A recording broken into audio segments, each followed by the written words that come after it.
afternoon, ladies and gentlemen, and welcome. Before we begin today's event, we would like to remind everyone to kindly silence your mobile phone to ensure a smooth event. Toilets are located outside to your right. We will begin in 5 minutes. We also invite everyone outside the conference room to enter and take their seat as the event will begin shortly.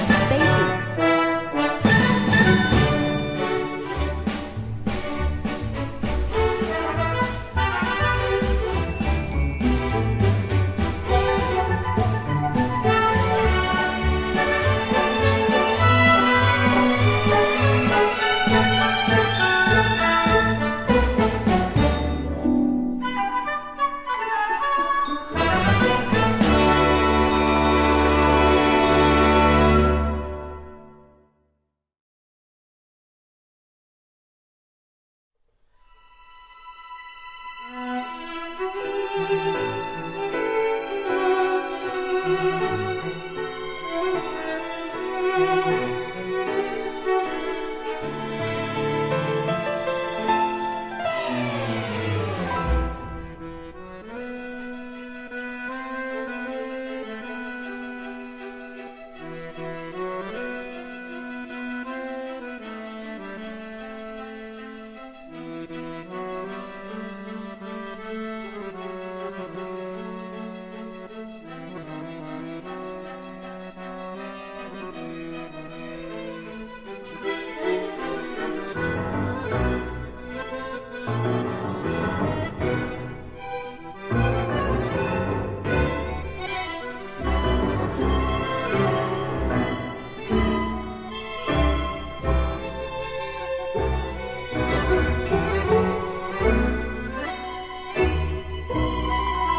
Excellencies, distinguished guests, Ladies and gentlemen, good afternoon and welcome to FPCI Public Discussions on Outlook on Geopolitical Trends and Indonesia Foreign Policy 2026. My name is Gabriela Keisha and I'm honored to serve as your Master of Ceremony for today's discussions. Before we begin, allow me to warmly welcome and acknowledge our distinguished guests, Bapak Muhammad Takdir, Head of Foreign Policy Strategy Agency, Ministry of Foreign Affairs of the Republic of Indonesia. Welcome, Bapak. And we also like to welcome all the FPCI Senior Fellows, ambassadors, diplomatic corps, Minister of Foreign Affairs, Republic of Indonesia, medias, member of the Indonesia Council on World Affairs, ICWA, and Forum Duta Besar Republik Indonesia, think tanks, NGO. Welcome, everyone. Before we begin today's discussions, please enjoy the following video profile of FPCI.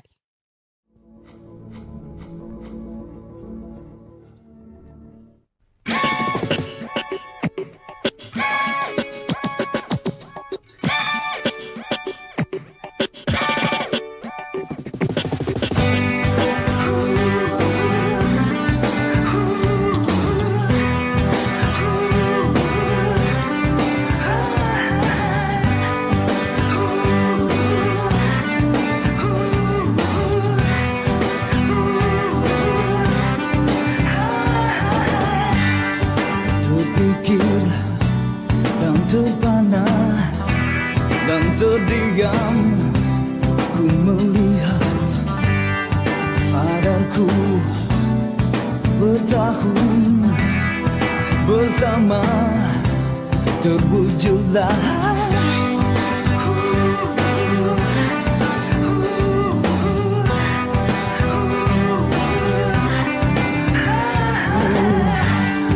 terbayang yang terindah, yang terhampar, berlalulah sadarku semuanya, perasaan, rasa cinta, kaulah yang diinginkan aku dari mimpiku, dari mimpiku.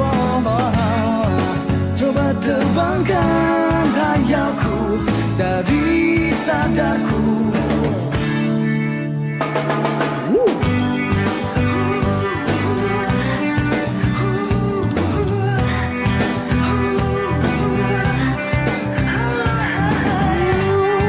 Terbayang yang terindah, yang terhampar, berlalulah sadarku semuanya, perasaan, rasa cinta, kaulah yang diinginkan aku dari mimpiku, dari mimpiku.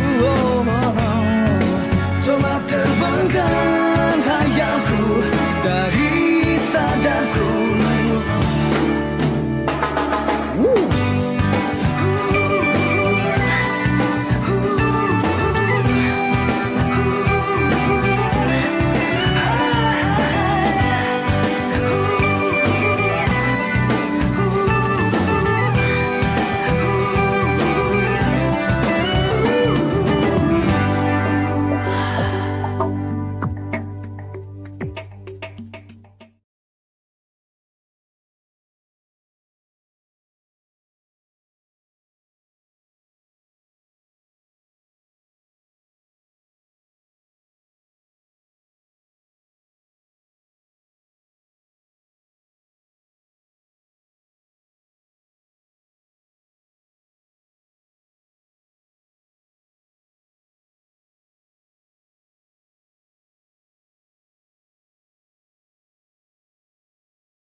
those issues.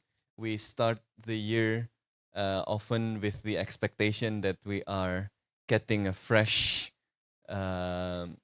resolutions, fresh ideas, but what then come into eyes are interesting news coming from international politics. This year, just a few days after entering 2026, we heard the news about the attacks on Venezuela and idea of taking over Greenland from President Donald Trump. We also witnessed that the trends coming from previous year is also still continuing. The conflict in Gaza remains very influential in shaping public discussions here, and the killings and the destructions are still happening, while President Donald Trump announced the Board of Peace yesterday. We also see that tensions are also still flaring in different parts of the globe. Amidst all of those situations, questions arising in Indonesia on where Indonesia's foreign policy will be heading. Fortunately, we have last week the annual press meeting by the foreign minister, as well as a new article by the Minister of Foreign Affairs, providing some ideas on where Indonesia is heading amidst this turbulent situation in global politics today. So today, I have the opportunity to moderate a discussion with two distinguished speakers. First, of course, the one and only Dr. Dino Patijala, the founder and chairman of Foreign Policy Community of Indonesia. Pak Dino, welcome. And I also would like to invite Professor Dewi Fortuna Anwar, the co-founder of FPCI and research professor at the Research Center for Politics of the National Research and Innovation Agency, RIN. So without further ado, I would like to start by asking Pa Dino on your take on the latest geopolitical situations. We know that many of these trends are actually not something new. Many have already predicted that multilateralism is in crisis, that the United States is acting not always in accordance with international law, but still, despite of those trends, people are still shocked and surprised to the extent of the actions primarily by the United States. But what do you think? How do you think why these things are happening, and where are we going? If we start the year with those surprises, will we have more surprises in the months ahead? Yeah, well, first, Happy New Year to all of you, and I want to thank you for all the cooperation and friendship that you have given to FPCI, and special thanks to Sumadi, Ambassador Najib, Ambassador Iwan, our fellow co-founder, Dr. Bailey, all the ambassadors who are here today. See, here come Habibi. Thank you. He just asked me to be on the board of community center.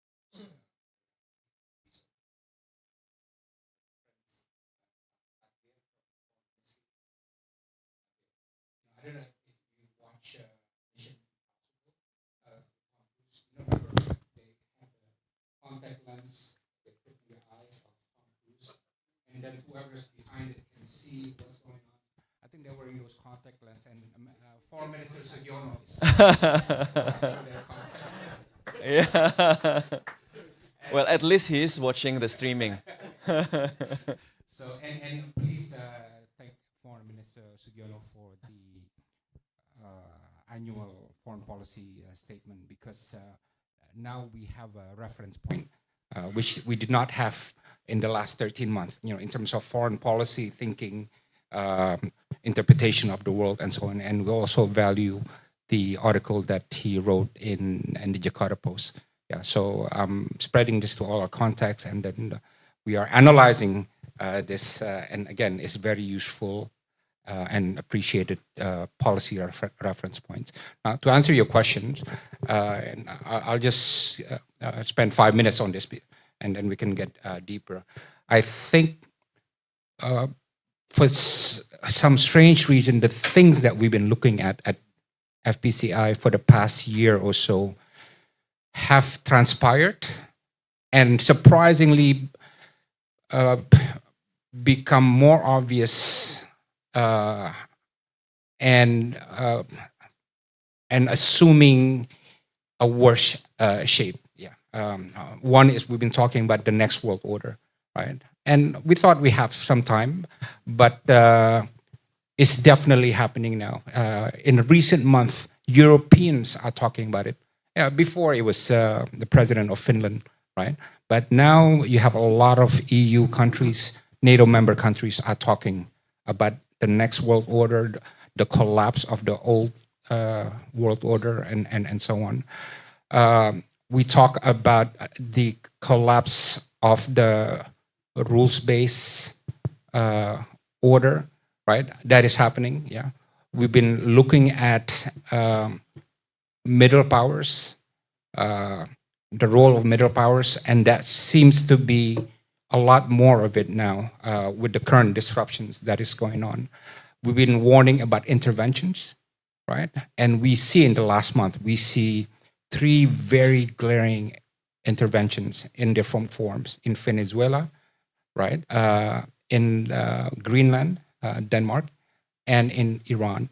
Yeah, even the CIA former director Mike Pompeo has said that, look, Mossad agents are on the streets of Iran. Yeah, and I think the surprising thing is the U.S. foreign policy. I mean, we knew that U.S. foreign policy would be different under Trump, but we did not estimate the degree to which it has assumed its form now. We can really talk about American imperialism now.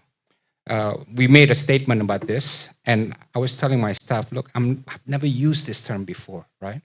But when you talk about imperialism, you talk about territorial conquest, yeah.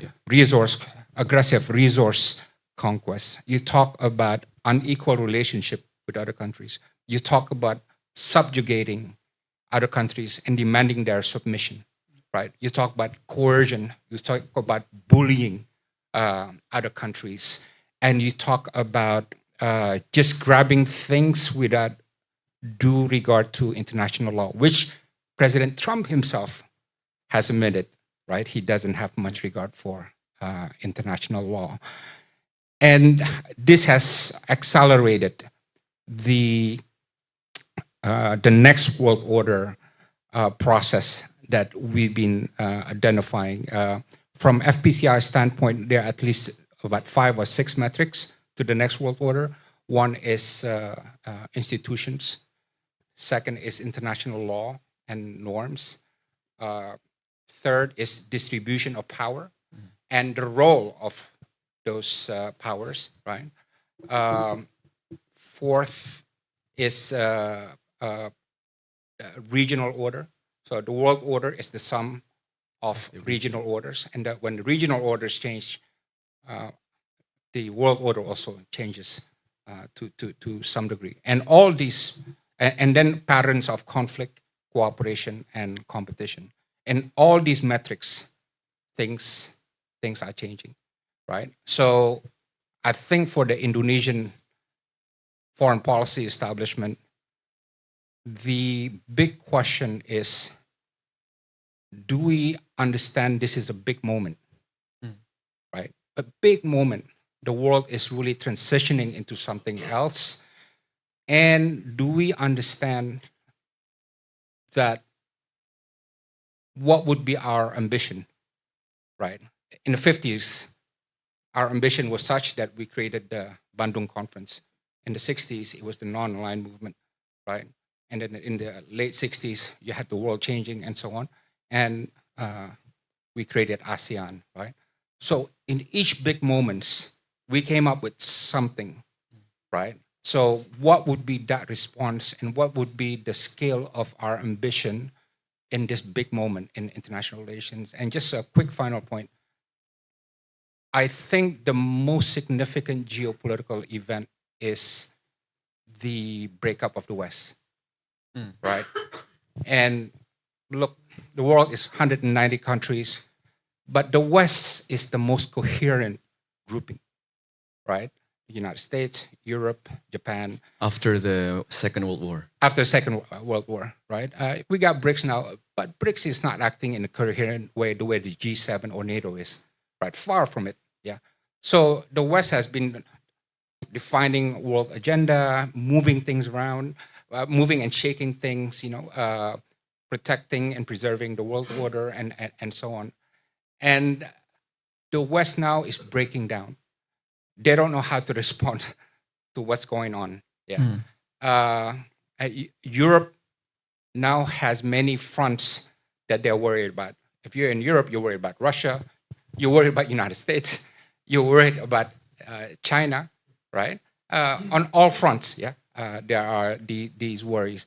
And the fact that the West is losing its grip and they don't know what to do with the madness of Trump foreign policy definitely signals that in the next world order, the place of the West will change the way it is unraveling now. And then I do think for the West, it does create new opportunities.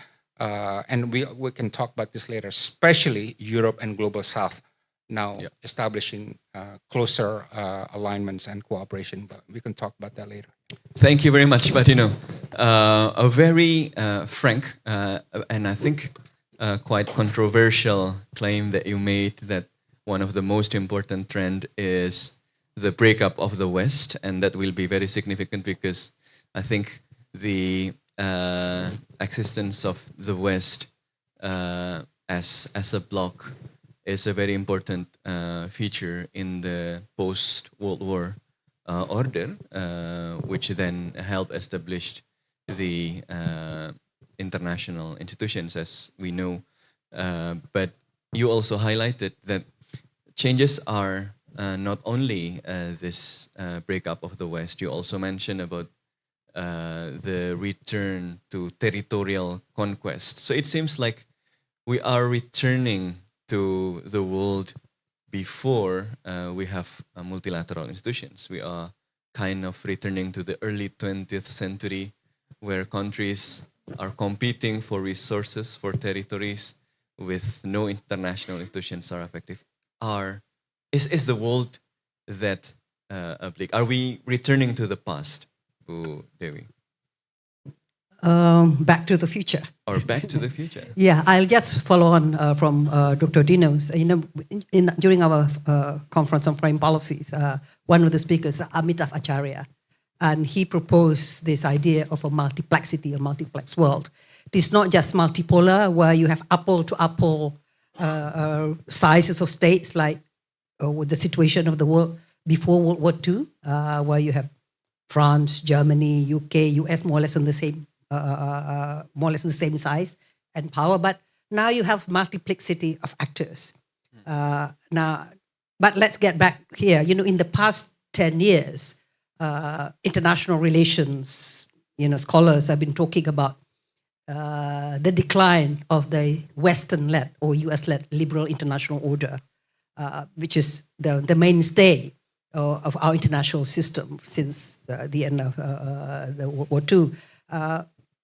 Designed primarily by the US and also funded primarily by the US, mainly international law, multilateral institutions, open economy, and promoting democracy and human rights. Now, in the past 10 years, the challenge primarily came because of the rise of the others, the rise, Russia making a comeback, China making a comeback, and of course, a number of global South non-aligned countries, which were not completely part of this liberal international order. They were already outside of it. So the challenge was that these countries are already there playing an active role and not replacing the international order, but not totally sold on to it. So it's more a la carte. Like China supports the open economy, support multilateral institutions, support rule-based international order as long as it follows its own interpretations. It ratifies UNCLOS, for example, but it defines it away. Of course, it doesn't support democracy and human rights. But so you don't have a total collapse of liberal international order, but they are still there. But there are elements of changes. But the current crisis is not because what the others are doing, but what the primary architect of the LIO is doing, namely the United States. So if I can say, the United States has gone rogue, basically, you can quote me on this, there's nothing new in the US being exceptional. How many interventions? Jeffrey Sharp recently gave a testimony at the UN Security Council. In the past decade, past 2 decades alone, in Latin America, in South America, it's been 10 interventions already, and arresting a leader. Of course, Noriega was never president, but he was de facto leader, and applying national law and arresting him, it's already there. Interventions in Iraq, it's not so long ago. So there's nothing new. There's nothing new in the US attacking or threatening Iran. It's been doing it since the fall of the Shah. It's nothing new with the US attacking Cuba or isolating Cuba or Venezuela or other countries. But there's these assumptions that, and also attacking Iraq unilaterally. But during those activities, the West, the US allies in particular, have remained solid. They do not necessarily agree on it, but they have remained basically supportive, including, Indonesia openly opposed the intervention in Iraq, but because we thought that that we argued on principle that it was against international law, but allies sent troops to Iraq. So what is new? This is this, as Dino said. What is new is that the United States now does not differentiate between foes, friends, and allies. Everybody is being criticized and being attacked. And the latest, the social, we joke during the early days of the Trump 2 when he mentioned about making Canada as a 51st state and taking over Greenland. We all thought it was a Saturday Night Live type of joke. Nobody takes it seriously.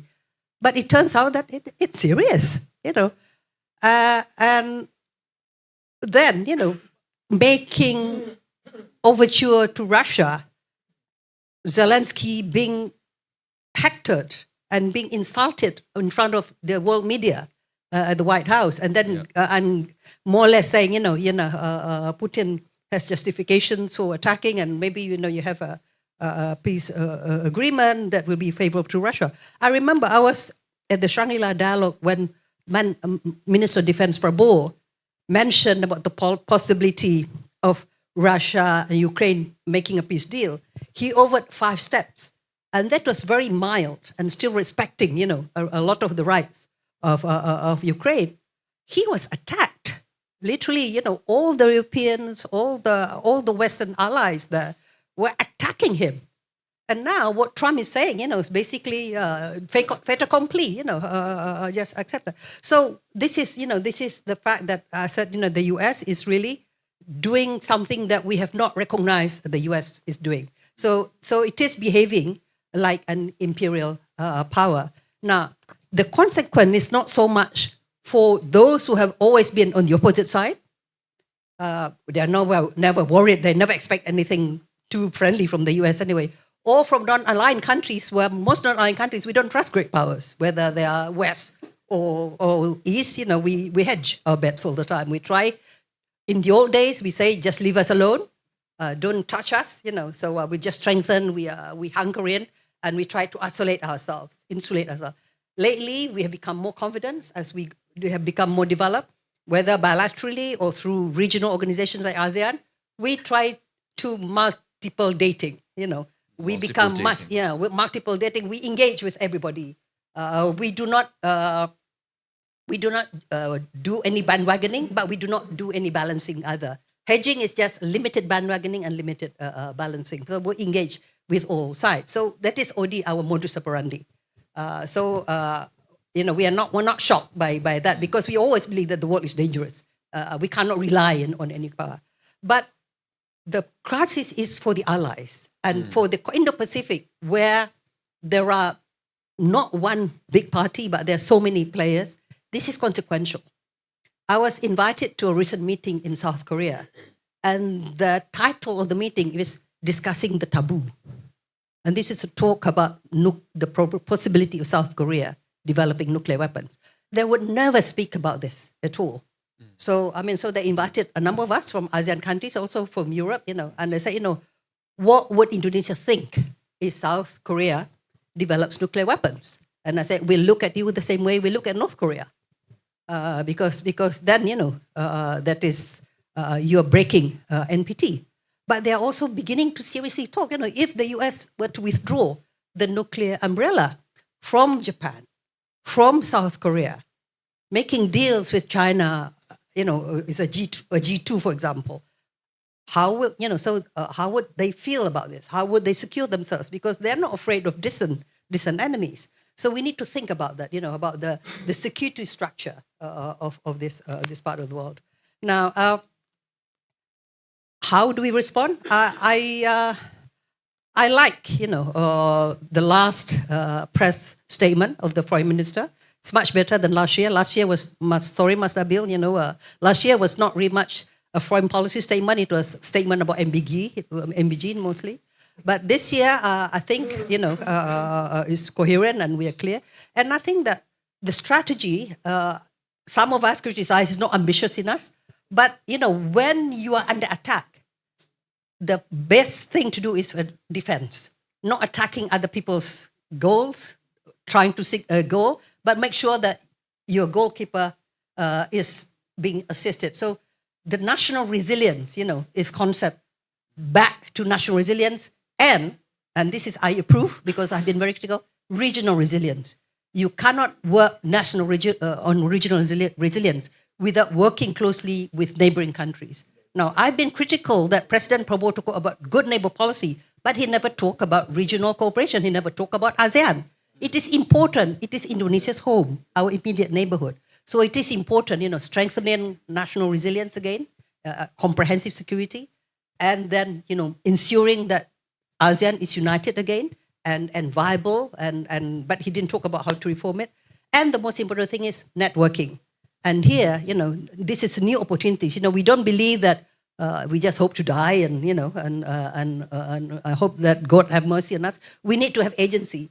And here, we notice the Canadian Prime Minister has visited China. Germany's Chancellor has visited China. And the EU and is coming back very active again, either individually or collectively. So this is the middle power moment, I think. And also the moment for regional organization. So we are fighting to preserve the elements of the liberal international order, but it is not going to be US-led hegemonic liberal international order. We need to have a more inclusive, participatory, multiplex liberal international order. Thank you. Thank you very much, Professor Dewi. Very interesting and to some extent very optimistic one, because at first you mentioned that the international order is crumbling, mostly recently not because of threat from the outside, but coming from the pillars of the order itself. But at the same time, you are also mentioning that this is actually the middle power moment. I mean, because the US-led international order is crumbling from within, it is important then to take the US-led one. So it is actually also an opportunity to reform it, to then make a more equitable international order. And that's the role of the middle powers and probably also the role of Indonesia. Going back to your take, Pak Dino, you mentioned that the it is very important to ensure that Indonesia has a clear understanding on what is happening in the world and how Indonesia is interpreting that world. And then, based on that interpretation, what is the scale of ambition and what is Indonesia going to do? Some parts of it have already been, I think, elaborated through the press statement as well as the new article by the Minister of Foreign Affairs. Do you think it is clear enough? Do you think that the interpretation is correct enough? I mean, it's a fragmented world, dynamic resilience in a fragmented world, if I'm not mistaken, the title of the article.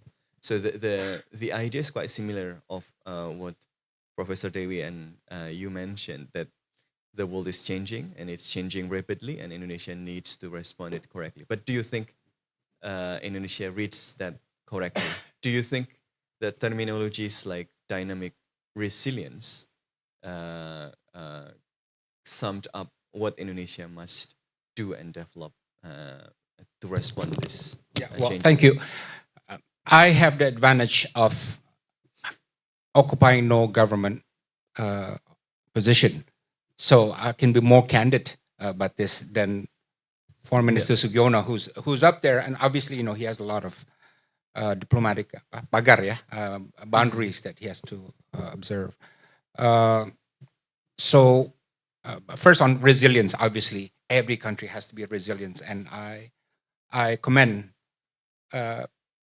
the Foreign Minister for introducing the concept of diplomacy of resilience. And we had discussion just now. Yeah, is this a new doctrine or what? So I think Foreign Ministry need to clarify if this is going to be the operating doctrine for the next 4 years or so. So that's one. In terms of being more specific, one, and in the spirit of just being totally candid, we need first to reduce our exposure to United States, right? I was watching the movie of Pearl Harbor yesterday. I don't know if you watched that, right?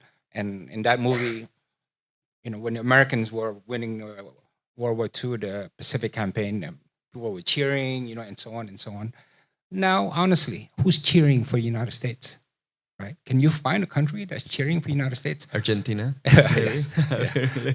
Well, he likes Trump, but I'm not sure. So that's one. And secondly, I was watching a movie about World War II. And my analysis as a political scientist is not very few countries understood what was the limit of Hitler. Every next move he made would surprise. Oh, I didn't know he was going to do that, right?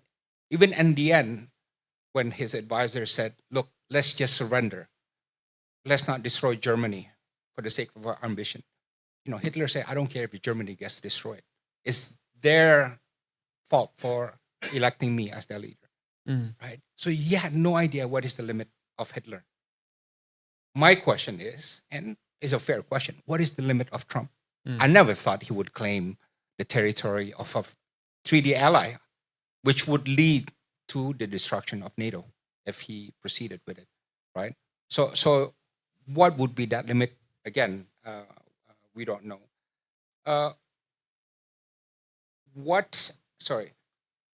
This is important because, look, we're not talking about some middle power or small power. For a superpower like the United States, we still have 3 years of this.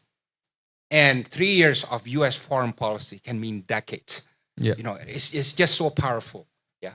So again, I think we should think seriously about reducing our exposure to the United States. Second, on multilateralism, right? I welcome the affirmation by Foreign Minister Sugiono about Indonesia getting more engaged in multilateralism. But there are 2 levels, right? The first level is, hey, we got reelected to Category C of IMO Council. Hey, we got elected to the presidency of Human Rights Commission. Hey, we are on the a board for auditor of UN, and so on. There was like 7 of them. these are routine stuff. Like I said, this is a big moment where we need to ask what would be the overarching strategic macro ambition that we want to fix the UN multilateral system, right? And how much do we want to push for it, right? And if we find the answer to that, the next step would be what? Coalition building, right? Coalition building. And I think the foreign policy of Indonesia as an independent, non-aligned country and so on depends on our ability to define the pathway of our coalition building, diplomacy. There's always the measure of our diplomatic efficacy, right?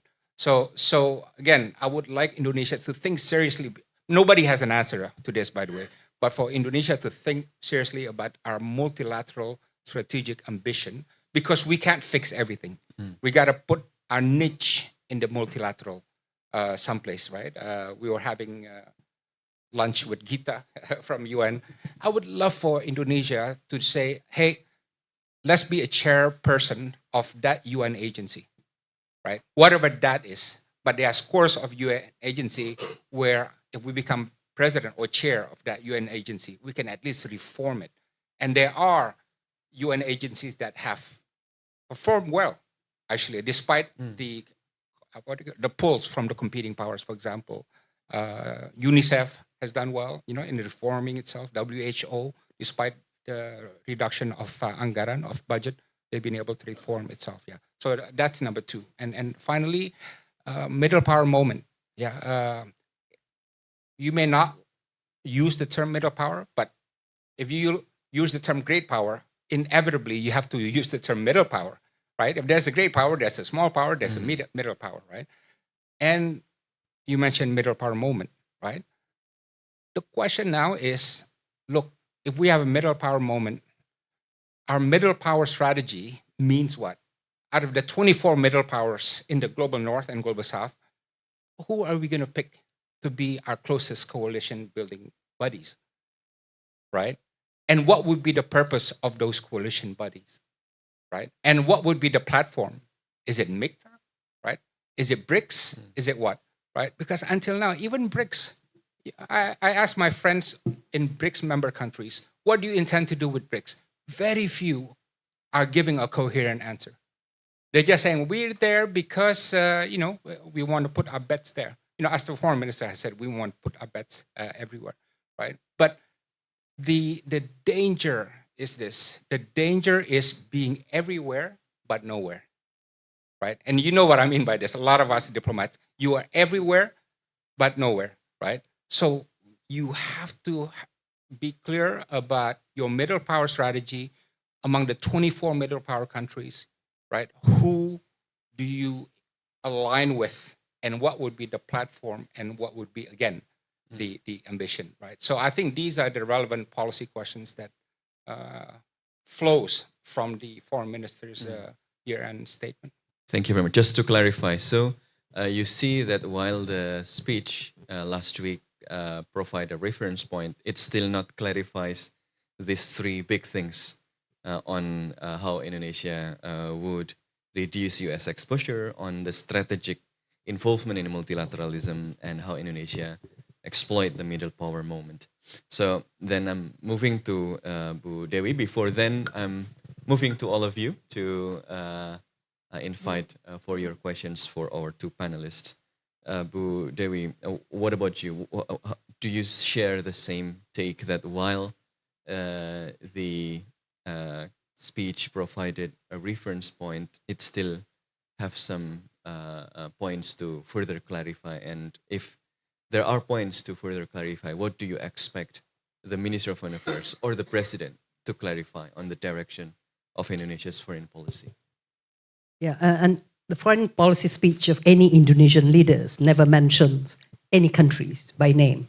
Yeah, so you're never going to say, we see A country as a threat, we are going to be closer to B country. We never do that. We mention about violation of international law. Who violates it? We never mention that. So it's always been very normative. For Indonesian, right? For Indonesians, The yeah. Americans say it all the time. Oh, the Americans say it all the time. The Australians too. Yeah, they make in their white defense paper they mention that. So for us, we are always very normative, and in fact that is a criticism, But then this is a strategic speech. It's not a 3-hour seminar, lecture. So for me, if you look at all the IR theories and so on, the middle powers, because they're middle powers, they are not small, but they are not great. Their capability is limited. So there are certain limitations and also certain conditions. First, the middle powers cannot work alone. It has to work with others. Yeah. It operates best in a multilateral setting because of this limited capacity. Multilateralism is always the best. Whether it is a global level or multilateral settings under the global system, maybe regional plus, yeah? And because middle power is also limited, they cannot pick everything, so they have to practice what they call niche diplomacy. Now, there are several types of middle powers. Some middle powers have no immediate threats and have less capacity, and usually they are strong at normative functions. Indonesia has been regarded as a normative middle power. We are not immediately under threat from any attacks immediately. And at the same time, so you do not really have a lot of resources. So our strength has been at the ideas level. So providing norms. During Sukarno, it was norm at the global level. And then norm at the third worldism. Yeah, and then at Suharto, it's a norm at the regional level. While middle powers that are stronger in terms of capacity, and also have attacks facing immediate threat, they tend to be much more focused, functional. They have to address that threats. Like South Korea, for example, it's a middle power and it has existential threat from North Korea. Now, middle powers that are far from threats but also have capacity, they tend to have more mixed capacity. They can be both functional and normative. And the example is Australia and Canada. But Canada is now facing threats. Not from the north, but from the south. So which area? I do believe that the role of middle power is best served in its own immediate region. So if, at the time when we're facing threats, before we solve the problems, we in this Indo-Pacific, we cannot solve the problem in the Arctic. We leave that to our NATO friends. But we have to take care of our immediate neighborhood. Yeah, Southeast Asia, it's not in a good place at the moment. Yeah, we pride ourselves in being a pluralistic security community where the idea, the concept of wars being fought between ASEAN members was inconceivable. Yeah, until recently, we believe that we are one of the most successful regional organizations after the European Union because no shots have been fired in anger. Nobody has died in an arms conflict within ASEAN since its foundation. But recently, what happened? Hundreds of people have been killed and people have been displaced. So we are not in a good space. Yeah, and we need to address this because when there is regional fragmentation, that's when weaknesses come, where external interventions can come. We can easily be used again as theater for proxy conflicts. And that's what happened in the past. And when you're coming back to the use of naked power, where the logic of hard power, it means, the logic of hard power is when you cross a threshold and no one is able to stand up with that, other great powers will do it. Russia has already done it in Europe. The US is doing it in Latin America. And do we have big powers in this region? Yes, we do. And that threshold can also be crossed. Although hopefully there are more rationality, more considerations. Yeah. So here I agree totally that Indo-Pacific is a very important concept. It is an Indonesian initiative. We have not really outlined it. We have been absent.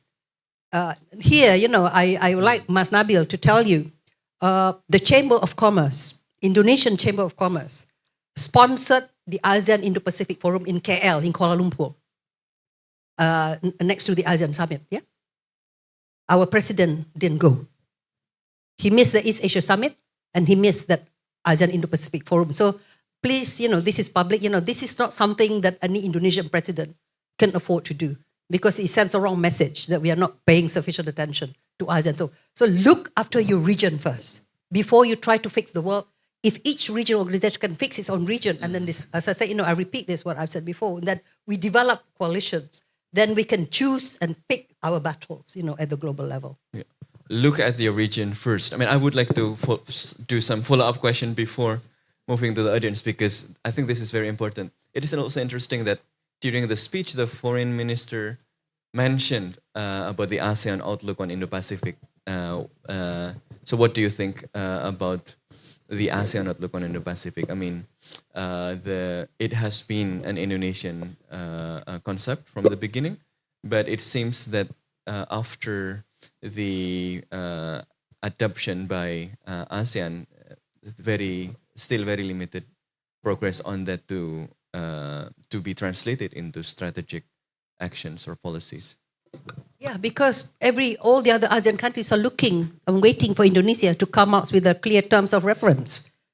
Because there are 4 pillars of cooperation: maritime cooperation, connectivity, SDGs, and economic activity. Yeah, and they need to be laid out clearly. The strategic plan, the plan of action, and so on. It is only included in the ASEAN Vision 2045, and the ASEAN Vision 2045, which is adopted in Kuala Lumpur recently, said that the implementation of the 4 pillars of the ASEAN outlook in the Pacific is the measure of its success.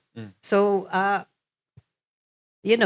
if you come up with an idea, then you have primary responsibility to also initiate discussions about it, because Indonesia came up with an idea. So what did we have in mind? And that needs to be continued. Luckily we in Indonesia, at least, we do not carry out this complete break from the past. Yep. So Prabowo did not go out to abandon all Jokowi's policy, and particularly as he's the anointed successor of Joko Widodo. So everybody is waiting for us to continue to lead this again. So hopefully, Foreign Ministry will not just stop at the statement, and will again. This used to be at the agency, for policy planning. So you need to get your act together and may come up with something concrete. Yeah. Can I just add to sure. that?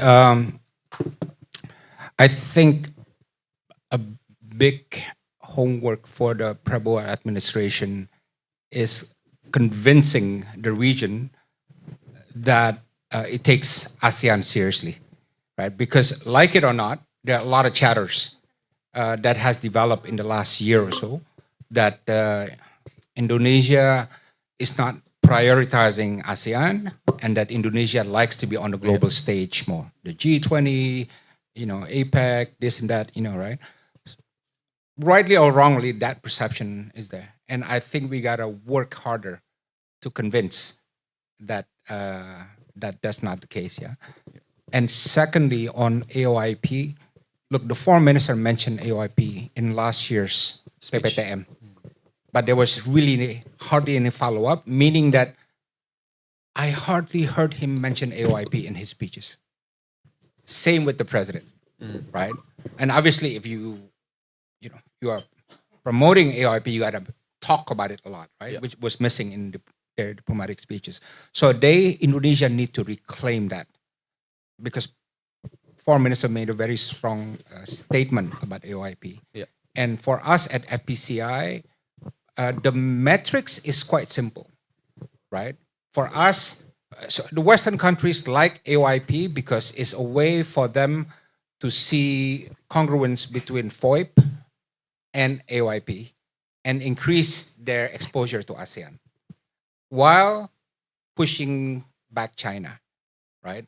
I know they don't like to say, no, we like China, we're not against China on this, but they are. I mean, Pompeo said this in Tokyo, right? That the whole Quad meeting Indo-Pacific is to isolate China, right? So and we don't agree with that, obviously, right? So for us, the metrics of whether or not AOIP work is some kind of strategic rapprochement or accommodation between Quad and China, right?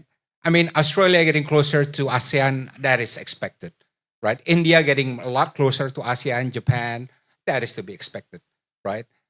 But with or without AOIP, that will happen anyways. So for us, can AOIP be that bridge builder that will ease the tension and competition between Quad and China? China has already signed on to AOIP already, right, during President Jokowi's term. And now we're seeing, what do you call it? Canada, right, engaging China and establishing strategic partnership. So the ice is breaking, right? And perhaps even Trump, right, who intends to visit China in April, will also head in that direction. If these things happen, Quad, Canada is not a member of Quad, but it's part of the West, yeah. Quad and China, what do you call it? Engaging itself in mutual accommodation, AOIP will be in a much better place, and ASEAN centrality will be even more obvious. And Pak Tadir, I saw the foreign minister's speech mentioning Indonesia wants to be a bridge building, right? There are so many issues where we can be bridge builders. And in my view, focus on the fault lines, the geopolitical fault lines, and see which geopolitical fault lines we can actually bridge and fix. And I think that is one way.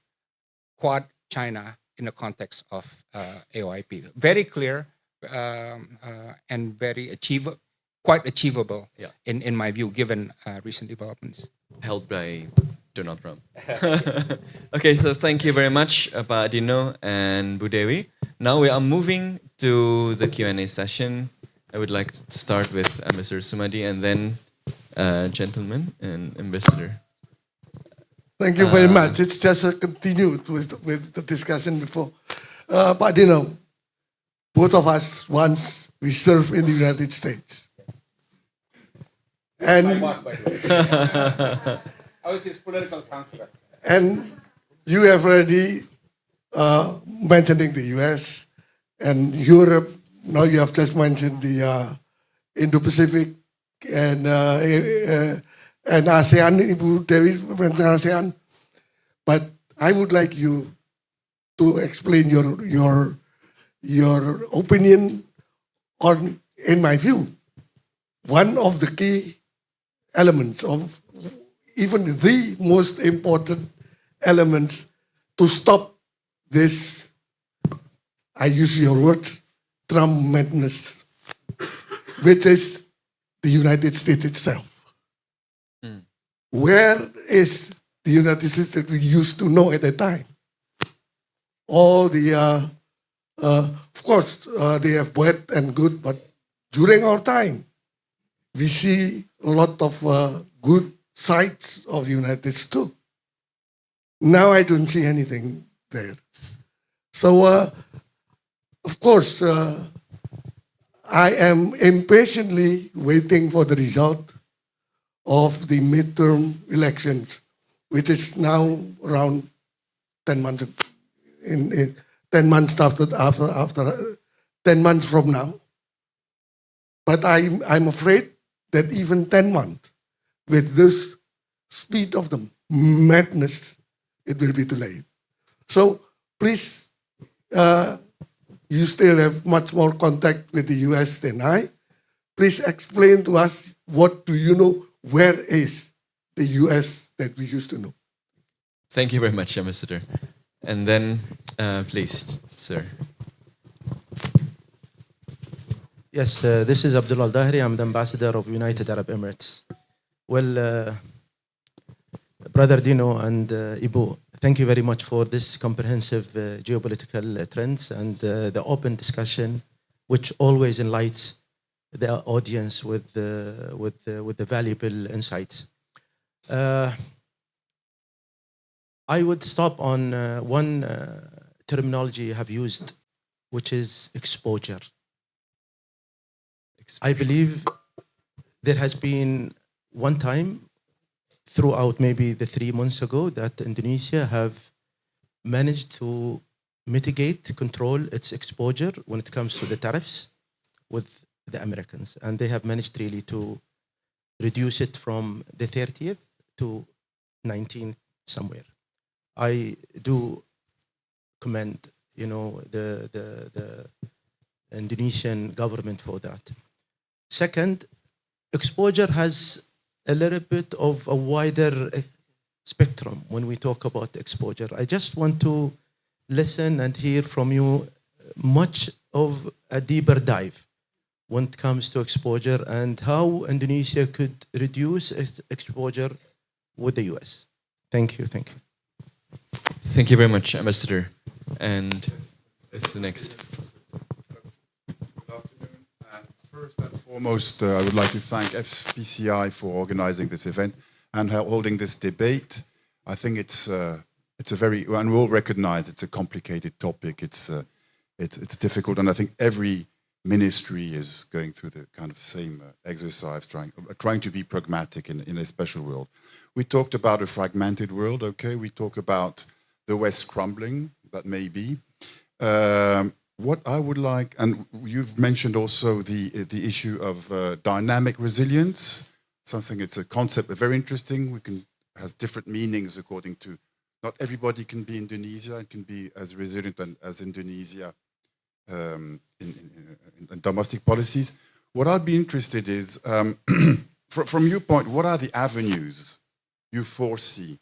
You are a think tank, so you can think and propose avenues, but from a Southeastern Asian perspective, not only in terms of tools, okay, we talk about the building coalitions with middle powers, but also in terms of objectives. You understand what that kind of this look from Southeast Asia, and that's all. And exposure, yes, but we Switzerland, we cannot be. We are exposed, and we'll always be exposed, so we have to live with it. So, thank you. Thank you very much, Your Excellency. Maybe one more question first, but maybe from the ladies now. Christine, maybe. Wait. Should I? Can you? You. Oh wait. Abu Christine first for gender balance. Apologies. Maybe after this, moving to you. Yes. Thank you, Mas Sofwan. As always, my name is Christine Susana Chin. I'm from Gentala Institute. I also belong to FPCI's China Policy Group. So I totally agree, as always, very enlightened and also very eye-opening opening by the two speakers. I totally agree that we have to start to looking into some of the fault lines in our region. And I think I'd like to hear more from your perspective with regard to the dynamics in Japan, especially with the new government and also the type of the recent tension between Japan and China. And how is it that, in relevance to your earlier comment about bridging Quad with China, I think on the one hand, can we really sort of like, how realistic that is? If in one way, I remember the former ambassador of Japan in one of FPCI event actually sort of like push out the idea of Indonesia joining an Asian Quad, which vis-a-vis under the underlying tone is still very much something that is to counter China in the region. So how do you see that dynamics? Like which one is more likely that we join Asian Quad, quote unquote, or we actually bridge Quad members to sort of like have a rapprochement with China? Thank you. Thank you very much. And one more question for the first round, please. Good afternoon. Thank you, Mas Sofwan. It's Alvin Kobulsha from the Southeast Asia Desk. The first question is for Bu Dewi. Regarding our presence in ASEAN, there is a reading that President Prabowo is, from the very constructivist view, he doesn't want to outshine the chairship of the sitting country. Just like the last year, he didn't just like quiet passive because he didn't want to outshine Mr. Anwar Ibrahim. So he did try to restrain himself. It's just like one of the reading. And also maybe for this year, or for President Bongbong, if it's just like one reason why President Prabowo and its administration doesn't want to be really present in ASEAN, actually, is there any just like limitation how far Indonesia, that's we always call it as a big brother of ASEAN, should present, and also just like acting in the ASEAN during other countries' chairship. Thank you. Thank you very much, Mas Alvin. We have 5 questions, quite diverse, from 3 ambassadors, from journalists as well as from think tanks. So I'm going directly to Pak Dino to answer those difficult questions on where is the US now, and then on the exposure and Asian Quad and resilience thing. Okay. Well, thank you. Well, you know, I'm recently using the term exposure more because I'm a board member of a bank, and a bank always talk about exposure and risk, right? But I think if I was a policymaker, my policy would be don't get into things where you are exposed, but which compromise your interests or principles. One example, and I'll compliment President Prabowo for this.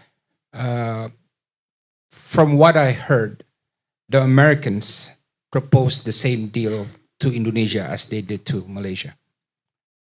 And the deal, which was criticized, in the Malaysian deal, which was criticized by Mahathir, for giving away too much and restricting our freedom, Malaysia's freedom of movement, right? They have to ask America permission if they want to get closer to third countries and so on, you know. We rejected that, right? We rejected that. So that's a way of reducing our exposure, right? I mean, our relation with America is important, but hey, you know, there's a limit, right? And the same thing with the present deal now, because I heard, again, I'm not inside the negotiations, but the Americans tried to connect the tariff deal to a lot of non-tariff issues, geopolitical issues, you know, political issues, and so on. Which submarines. I mean, yes. So yes. So not just a matter of reducing our exposure, which would make us vulnerable, but making sure that whatever exposure we have, we can account for and maintain our strategic autonomy. So that's one. You know, I was in America as a diplomat, as a student before, right? I went to high school there, and also as ambassador. I worked with Pak Madi. And I don't know if you remember, Pak Madi, our former ambassador, Ambassador Sujatmiko, I heard, bluntly told Henry Kissinger, hey, you know, you are being stupid by bombing Cambodia or Laos, I forget, one of those countries, right? And he used the term stupid to Henry Kissinger, and he was ambassador, right? What I like is he is undeterred about being blunt, where sometimes for the Americans to understand what you're saying, you have to be blunt, right? And my father taught me that, you know, look, when he dealt with the Chinese a lot, in order to deal with the Chinese, you have to stand your ground and not be afraid to just push back. That's how they respect you. But if you don't do that, you give in too much, then you lose, you know, a lot of ground, right? So that's what we need to do with regard to the Americans. You know, the ability to push back and say no. And there have been times in the past that we say to the Americans very clearly, hey, you don't want to come with us? We move on without you. It's your loss. And at some point, you can join us. The best example is the East Asia Summit. The Americans did not want to sign on to the Treaty of Amity and Cooperation at the time, and we wanted to create the East Asia Summit, the precondition of which we have to sign on to a Treaty of Amity and Cooperation. So we said to Americans, hey, you know, we go alone, right? And there was a point where Obama came to power and realized, holy moly, we are being left behind on so many other things, right? US is left behind, and they don't wait for us, right? So this is in my view, the best message we can send to the US. Yeah, We want to have good relations with you, but if this is going to be too difficult for you, and if you expect submission and subjugation and subordination, right, as opposed to equality, then we move on without you, right? So I think that's going to be a good message. Ambassador from Switzerland, thank you for your question. I think Gita and I had a good discussion on this from the UN. I think first, Indonesia has to reclaim Bandung, right? There are a lot of friends in the West and in the global set that ask, why did you skip Bandung 70 years, right? And it's just because bureaucratic reason. Budget, this and that, not for political reason. And I'm sure President Prabowo sort of regrets it. And I think now he is intentionally trying to reclaim Bandung. Because why? Bandung is our credibility for the global South there. So that's one. And secondly, I really want to see now the global South funding and claiming and owning multilateralism. Because a lot, I used to be an Indonesian diplomat, right? We are very split when it comes to giving money to international, organizations, right? For understandable reasons. Yeah, there's this third world mentality and so on. But I think with the U.S. leaving 66 international organizations, withdrawing funding, multilateralism in crisis, our economy is doing very well. The Saudi economy is doing well, Turkish economy is doing okay, Brazil, Mexico, and so on. They have a lot more money that they can spend. If we can spend $20 billion on fighter jets, we can spend a couple dozen millions more on funding multilateral institutions. So I think that's the conversation we should be having with fellow middle powers, because so far we only focus on bilateral relationships. And these are assets that we can use a lot more for inter-regional cooperation, as well as strengthening multilateralism. Thank you very much, Pak Dino. There are then questions from Mbak Christine and Mas Alvin. Yeah, but coming back also to exposure, the whole point is no country should be overexposed to a great power. Remember, a few years, not long ago, we were all very concerned about overexposure to China. Under Joko Widodo, the infrastructure development and Indonesia's dependence on China as its largest trading partner, as its investment, particularly on critical minerals, smelters and so on. And the risk is even if China was not to use economic coercion, the downturn of the Chinese economy would impact us immediately, So overexposure to anybody, if you're in the bank, it's not good. So the whole point is, and I think that this is our modus operandi of diversify. We said it a lot, but in fact we don't do it. We say diversify, but sometimes at a very nominal thing, we go everywhere, but we are still very much dependent on these certain countries for investment and so on. And here we come, we have not really made use of Southeast Asia very much, because we tend to look at the shining lights in the far distance, and we tended to neglect our own region. We take our region for granted. We have enjoyed peace and stability. So we have not invested as much time and energy. So in terms of diversification too, the 680 million people is not small. Yeah, and most of these countries are dynamic. So we also should really make use of the ASEAN economic community to realize the vision. And together, Southeast Asia will be taken much more seriously, either as a geopolitical actor, but also as a geoeconomic actor as well. And here, coming back, the Indonesia is the largest, so we don't want to take leadership. Pak Harto was much larger in ASEAN 5 than Prabowo in ASEAN 11. Okay? And Indonesia has always exercised leadership in a very Indonesian way, low profile, but the leadership is there. It is understood that chairmanship of ASEAN rotates, but intellectual leadership, we do not lead on everything. I'm in the middle of writing something with a Malaysian colleague. We look at how Indonesia, Malaysia, because both are the two principal protagonists of ASEAN. Without confrontation between Indonesia and Malaysia, there would not have been the need to establish ASEAN. So these two countries, and plus Singapore, have driven, in the economic sphere is Singapore, but in the other spheres, Indonesia has driven a lot of the norms and values. Malaysia has been very good at institution building, including, the last one, ASEAN, GCC, China, for example. So it's always been very good at that. So there are ways, and Indonesia has been very principled on things. So when there are violations of the ASEAN Charter, for example, Indonesia should speak up. You can't say, when two countries of ASEAN violated TAC, they say, we're not going to say anything because that's interference in each other's internal affairs.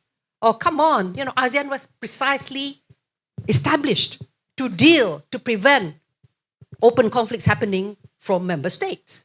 Those are not internal issues. Those are the very resonator of ASEAN.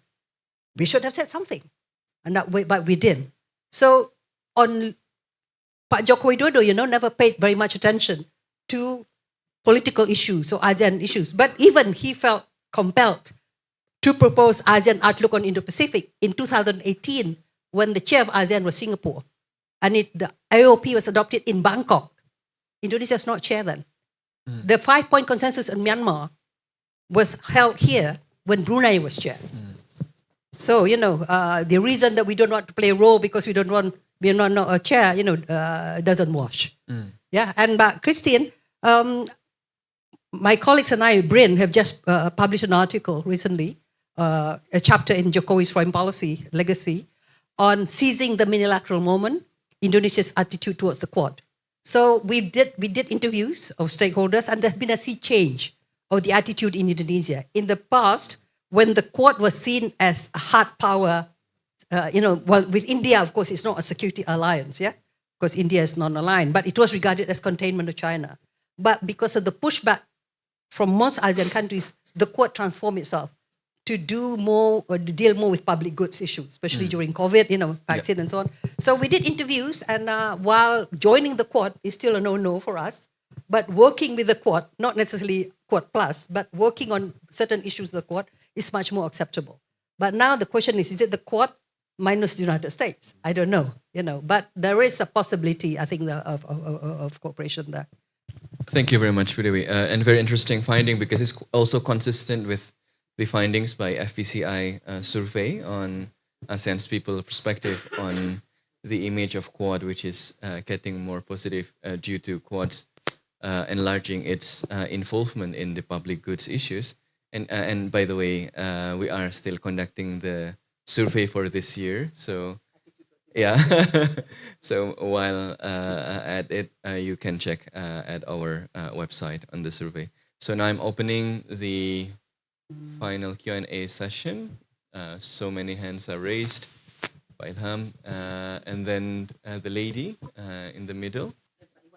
And, yeah, Pak Takdir. Please. Pak Ilham, yes. Thank you. I have two questions, and one, I think it was discussed in the previous session here, how we should look at the future world in terms of globalization. I mean, when I listen to both of you, it seems to me that the future world could look like the globalization of the regions, basically, rather than individual players. Is that something you would share? The other question is more referring to an article that I think I shared with you, Badewi. It was written in a Swiss newspaper, the NZZ, the Neue Zürcher Zeitung, about the vision that there would be, there's the Washington center of gravity, then you have Beijing. What about the third one being Jakarta? Well, it's sort of fantastic. People should not, belittle it. Because what other cities do we have instead as center of gravity? Moscow? Probably not. Europe is maybe also difficult to imagine at the moment because of the current situation. So there is not many alternatives, like for the voice of the global south, for the middle powers. Something like that could maybe function as a vision for what Indonesia could be in the future. So let's look at the third center of gravity in the world besides Washington, Beijing, perhaps Jakarta. Jakarta is a center of gravity. So I'm now moving in the center of the room. Please, lady. Please introduce yourself as well. Selamat siang, Emma Harman from the New Zealand Embassy. Thanks again for the talk. Indonesia's been a very strong supporter of Palestine, and President Prabowo in particular has been open about Indonesia's interest in supporting the peace process in Gaza. But given your comments today about uncertainty around Trump's foreign policy and the need to divest, I guess, from US, from Indonesia's foreign policy in that sense. How do you see that affecting Indonesia's interest in supporting the peace process in Gaza? Thanks. Thank you very much. And lastly, Ambassador. Thank you, Ambassador Didon, Prof. Devi. I've been listening to some of the points raised by the two speakers, and I should emphasize that we are coming here not just to monitor, but to listen to whatever. Yeah, we didn't listen. Even we have been checked outside. First thing that I like to say is, honestly, please don't quote me on this. A bit surprisingly, when a lot of people got anxious or surprised with what Trump is doing right now. Because to me, it is a reflection of the US Constitution. If you check the first preamble of to the US Constitution, it said, in order to form a more perfect union, we need to create welfare, we enhance defense, and secure the blessing of liberty to ourselves. To ourselves. It is quite different with the preamble of Indonesia. If you again check the first preamble of Indonesian Constitution, 1945, it shows a lot of sense of internationalism when it said that independence is the genuine right of all nations and must be abolished because it is injustice and human. How come a nation that comes to the earth, the first time he's thinking about other people? The difference with the United States. So when you combine between how this our internationalism that we are doing right now is actually try to project ourselves and in the context of the Constitution. And I said this by doing the foreign policy in systematic way. So when I heard a lot of things about there is no reference, there is no, directions. Again, you should check this medium strategic plan. When President Prabowo stipulate that our goal is to have strengthening the foundations of transformations. It is 1 year of the administrations, including in foreign policy. So it's still a foundation to lay down the foundation. In 2025 to 2029, the first thing I think that the minister tried to build is the infrastructures and institutions. That's why you have a lot about reference to Director General for Economy. But I read the newspaper today in the Jakarta Post that the public would like to have more actions. This unit's birth is only 2 months ago. It's not like 1 year before. So I think I do understand the expectation, huge expectation, and we are racing with that. But because of the systematic approach that already laid down by the president, by hoping to achieve that in 20 years ahead, we might see the tough defense and diplomacy that has deterrence to the region. In order to have that, you have to have resilience. You build your own home. That's why the minister said foreign policy begins at home. Because that's, I think, a few things that we need to, to circulate to the public so they have an understanding and patience, because this is only still 1 year. And you combine 1 year to the 10 years before, I think that's not fair. Thank you. Thank you very much. Still laying the foundation to begin at home. I have one more question from the online participants, from Yvette Tanama, I would like to ask on the panelists' response on Prabowo's trip to UK and Davos. How does it reflect Indonesian foreign policy outlook based on the PPTM? Trump will also go to Davos. Does this become an opportunity for Indonesia? Thank you. Can you also take from Mario? Okay, sure. Otherwise, it's going to bother me all Yes, day sure. today. Sure, please. Well, thank you very much, Pacdino. Good afternoon. My name is Mario Artaz. I'm the ambassador of Chile. During his speech, Minister Sujono spoke about participating from within in the multilateral system. And this year is a very special year because it's the last year of Secretary General Guterres. We will be having elections for a new Secretary General. So I'd like to pose the following question. In your views, the next Secretary General should stand for what? What should be the priorities? And what are some of the areas that she should focus on? Given the fact that on one side, there is an unwritten, spoken measure that the next Secretary General should come from Latin America, and Latin America would also consider favorably having a first Secretary General be a woman. So that's my question. Thank you very much. Thank you very much, Ambassador. So now let's move to the answers from the panelists. Please, Ibu Dewi, Professor Dewi. I think on the Palestinian issue, Dino should answer that.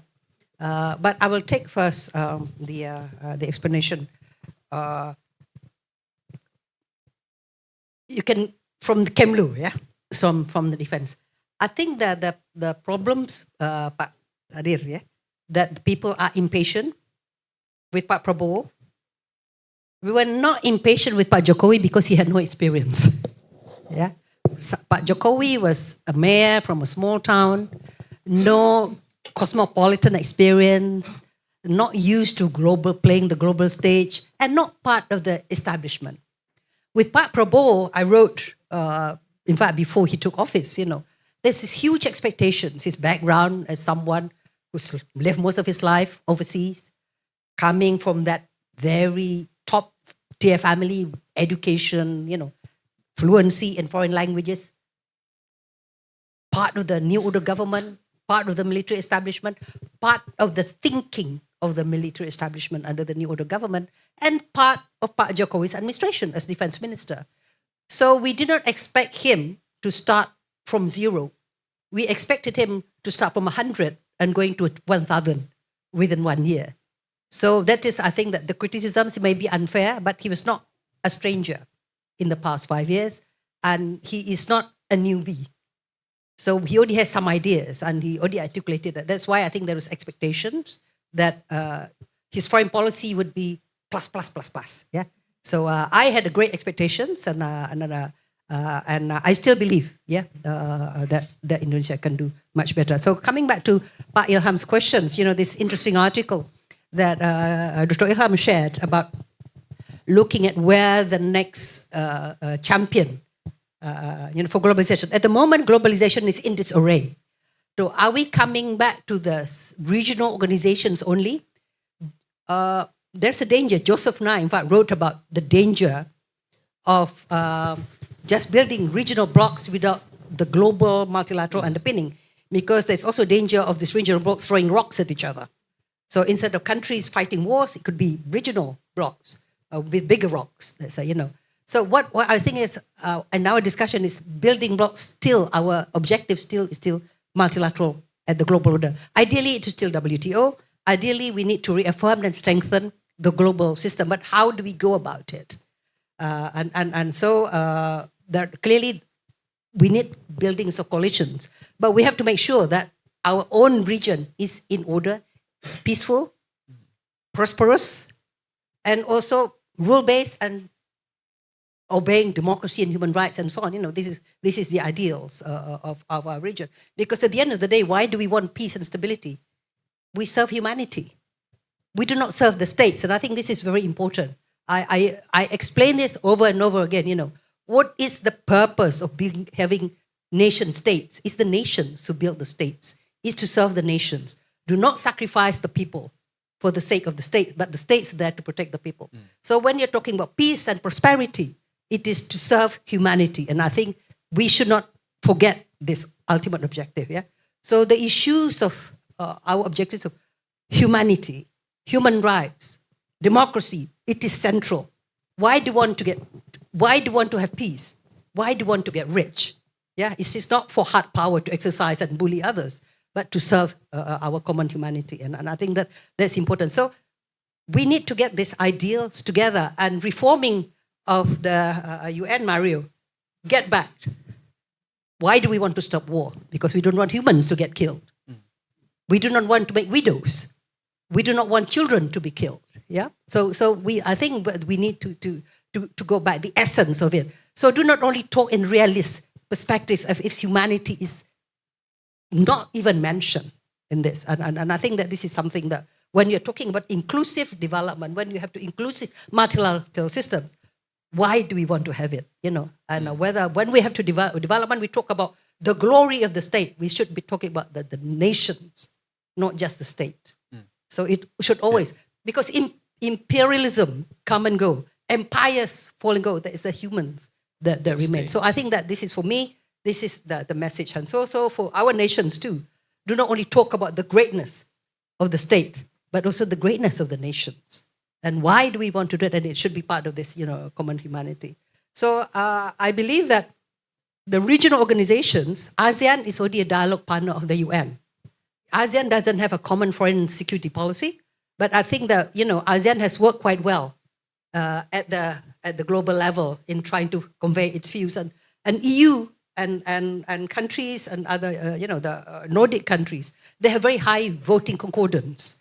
So, and Latin American countries through the Organization of American States, the African Union, we should all sit together, and rewrite, and not just about hard power, but about the core, what do we want to serve? We want to serve our planet, we want to rescue our planet for our future generation, and we want to rescue the younger generation. Thank you very much, Prof. Dave. Very strong statement on the need to look back at the why we are making these nation states with this multilateral institution is for the nations, for the people and humanity. And since we are talking about humanity, let's return to the question on Gaza. Yeah, okay. Well, who asked the question on Gaza? You did, yeah.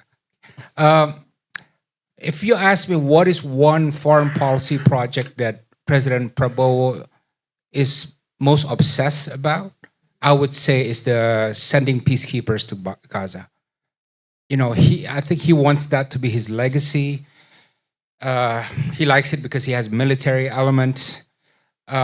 He likes it because I think the reality is most Arab countries will not want to be part of that. And Indonesia will be a central role in terms of peacekeeping operations in an issue that is central to the global south and to world politics. So, yeah, I respect that. And I hope that happens. I am disappointed at the announcement of the Board of Peace. It really surprised me because I had a lot of names before being touted. But there's not a single Arab. There's not a single Muslim. And is there one Arab?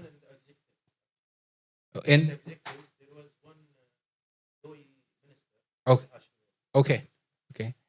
And in proportion, unproportionately, a lot more Jewish people in the Board of Peace. Yeah,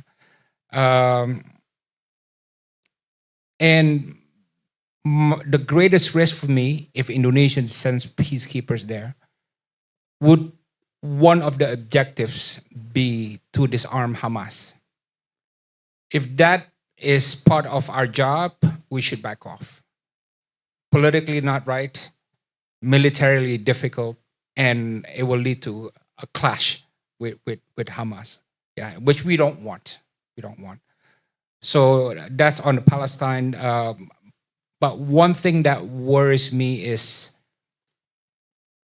and we've been warning this many times, yeah, to Western governments, the Islamic governments, Asian governments also, expect the dramatic rise of Abrahamic tension. especially after October 7th and after Gaza. And we're seeing this everywhere in the Western world and in the global South. And what happened in Bondi Beach recently is just one example of a trend that is rising. Unfortunately, there is no pushback globally on this, right? And I went to UK. We've been calling FPCI for a consortium of Islamic, Asian, and Western governments to promote Abrahamic projects, right? It's not going well, right? For a lot of reasons. I can't pinpoint one. And yeah, so that's my warning sign. There's going to be a lot more Abrahamic incidents in the future. Now, Pa Ilham asked about globalization. You know, when I just got into foreign ministry some years ago, 30, 40 years ago, globalization was a lot of free trade and driven by the West, right? And now it's obviously changed, right? The US Congress doesn't believe in free trade anymore, right? And so on and so on, right? Globalization today looks a lot different. But one particular way it is different is that there are so many different models now of cooperation, right? Before it was more or less the Western model, right? But now there's the Chinese model, right? You know, there's the Indian model, there's this model and that. There are just so many different models of how things work diplomatically and economically. And I think my best advice to the foreign ministry, we have Pusteklat, kan? We have to train our diplomats how to work with these different models of diplomatic, diplomatic world. Because dealing with the Chinese is absolutely very different than dealing with the Americans or the Germans, right? With the Russians and so on. Yvette is asking about Davos and UK trip. Okay, Davos and UK. I think for me, what is significant is a country he did not visit, which is the US. The plan was to go to Davos, UK, and then the US. But I think some things happened that they considered let's not go to the US this time, right? And the president loves traveling and giving these appearances, right? In Qatar, now in Davos and in different places. But connecting to what you said about resilience, what foreign minister's statement about resilience, he mentioned MBG as part of the resilience, right? And I get it, but keep in mind MBG is 1 year old, right? And all this time since we became independent, even without MBG, we can achieve national resilience, right? So I think the bigger question now, and I know this because I'm in the private sector, if you talk about growth, is it exports, investment, government spending, and what is the fourth one? I forget. Consumption, right? Exports, we are higher than before, right? Our export surplus this year is higher than before. Government spending, we can control. The investment part is difficult. A lot of our own investors, right? But this year, Pa Ilham, we are both in Kadin, are saying, I don't want to put my money in yet.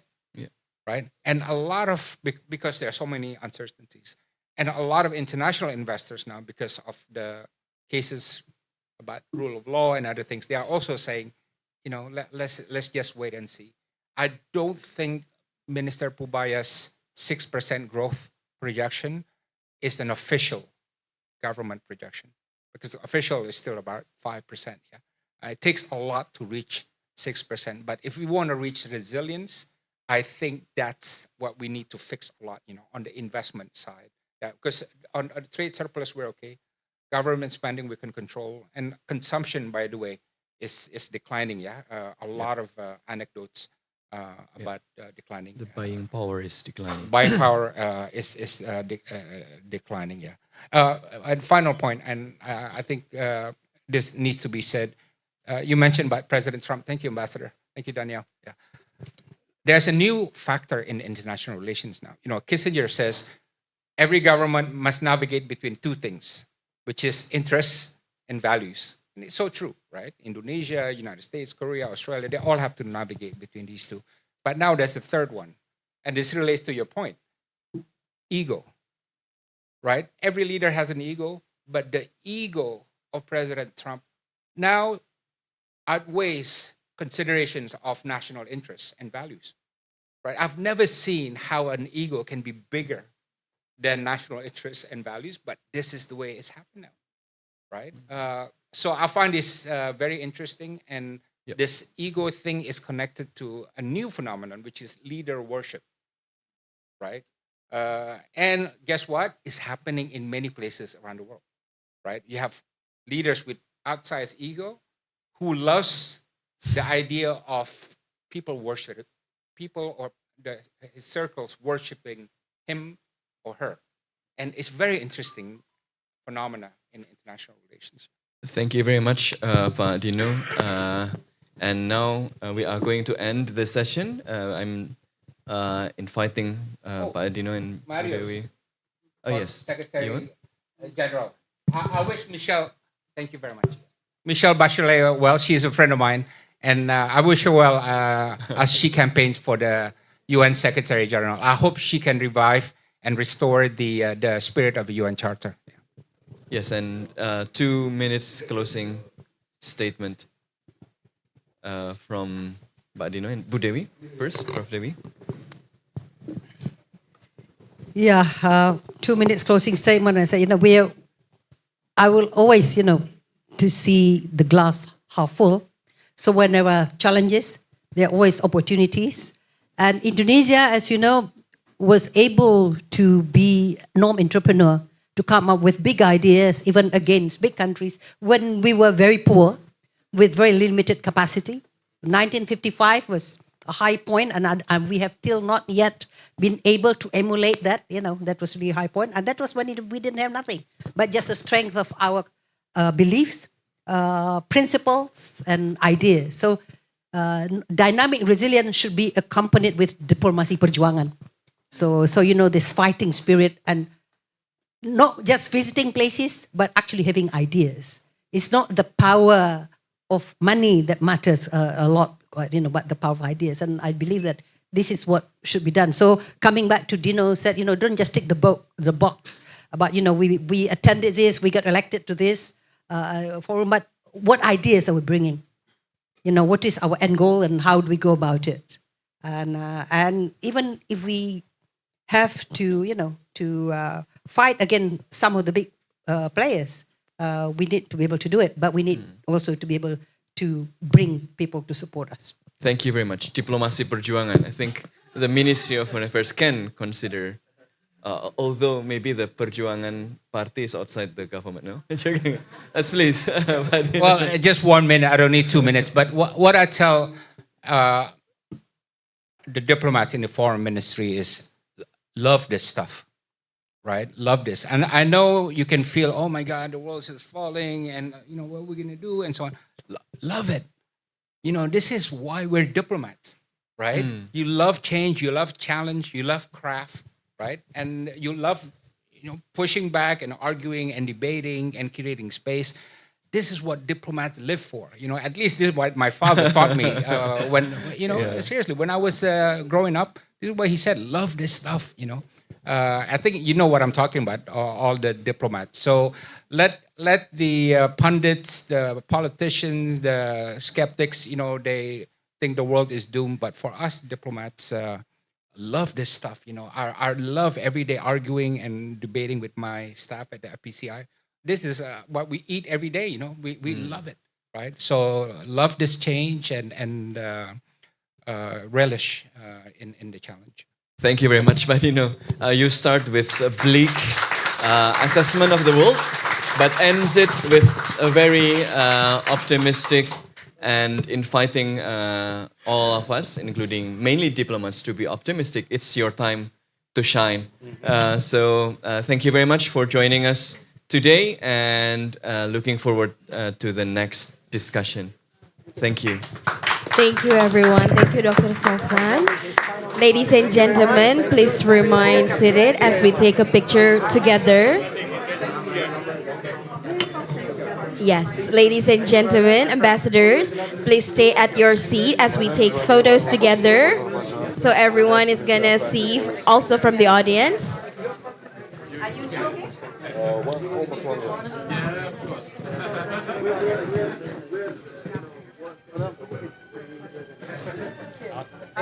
Ambassadors, ladies and gentlemen, we were gonna take a picture together with Padino in the middle. So everyone please remain also in their chair as, yes, picture together, ambassador.